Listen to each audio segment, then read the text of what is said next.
Welcome to ஜோலா kitchen. இன்றைக்கி நாட்டு வெண்டைக்காய் கிடச்சிது, அதை பொரியல் பண்ணுவோம் வாங்க. இப்போ சட்டியில் எண்ணெயை போட்டாச்சு.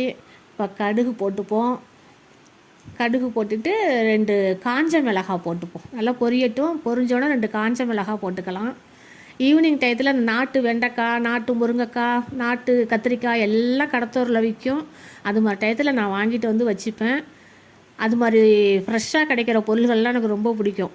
இப்போ வந்து நான் ஒரு 1/4 கிலோ வெண்டைக்காய் எடுத்துருக்கேன். அந்த 1/4 கிலோ வெண்டைக்காவுக்கு தேவையான சின்ன சைஸு வெங்காயம், அது போதுமானது. ஒரு 2 கருவேப்பிலை கொத்து போட்டுக்கலாம். கொஞ்சமாக கருவேப்பிலை சேர்த்துக்கலாம். வெண்டைக்காவை அரியிறதுக்கு முன்னாடியே அதை முழுசாகவே தண்ணியில் கொஞ்சம் நேரம் ஊற போட்டுடணும். ஊற போட்டால் அதில் உள்ள அழுக்கெல்லாம் அந்த தண்ணியில் இறங்கிடும். நம்ம சில பேர் தொடச்சிட்டு நறுக்குவாங்க, அது மாதிரி நறுக்கக்கூடாது. வெண்டைக்காவை எடுத்து உணர வச்சுட்டு அதுக்கப்புறம் கட் பண்ணி சமையல் பண்ணலாம். இப்போ வந்து வெண்டைக்காவை சேர்த்துப்போம். எவ்வளோ பசுமையாக இருக்குது பாருங்கள். சில பொருள்கள்லாம் கிடைக்கும்போது நல்லா வாங்கி சாப்பிட்டுக்கணும்.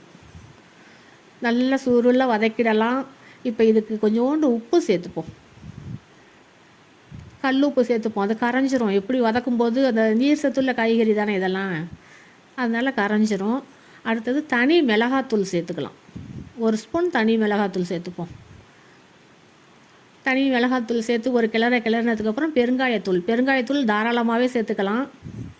நல்லா வாசமாக இருக்கும். இதுக்கு ஒரு பொடி ஒன்று நுணுக்குவோம். ஒரு 9 பொருள்கள் நான் எடுத்து வச்சுருக்கேன். நல்லா தாராளமாக சேர்த்துக்கலாம் பெருங்காயத்தூள். சூப்பராக இருக்கும் இது. இதை வந்து நல்லா இது வதங்கிக்கிட்டே இருக்கட்டும். கடலைப்பருப்பு, மல்லி, சீரகம், வெந்தயம், மிளகு, வெள்ளை உளுந்து, கடலை, சோம்பு இது எல்லாத்தையும் மென்மையாக வறுத்துக்கலாம் கருகாமல். இதில் வந்து மிளகாய் சேர்க்கணும். நான் மிளகாத்தூள் வந்து தனி மிளகாத்தூள் சேர்த்து வதக்கிட்டேன், அதனால் நான் மிளகாய் சேர்க்கலை. இதை மென்மையாக வறுத்து பொடி பண்ணி வச்சுக்குவோம். மிக்சியில் போட்டு ஒரு அடி அடித்தா பவுடராக போயிடும், எடுத்து வச்சுக்கலாம்.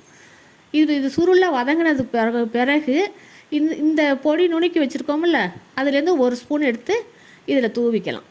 சூப்பராக இருக்கும். இதெல்லாம் வாசமாக இருக்கும். அந்த மிச்சம் உள்ள பொடியை அடுத்தடுத்த பொரியலுக்கு நம்ம யூஸ் பண்ணிக்கலாம். சூப்பராக இருக்கும். இப்போ இதை ஒரு கிளறிக்கிட்டு தேங்காவை வந்து மென்மையாக துருவிக்கணும். வேகமாக திருவுனோம்னா பத்தையாக விழுந்துடும்.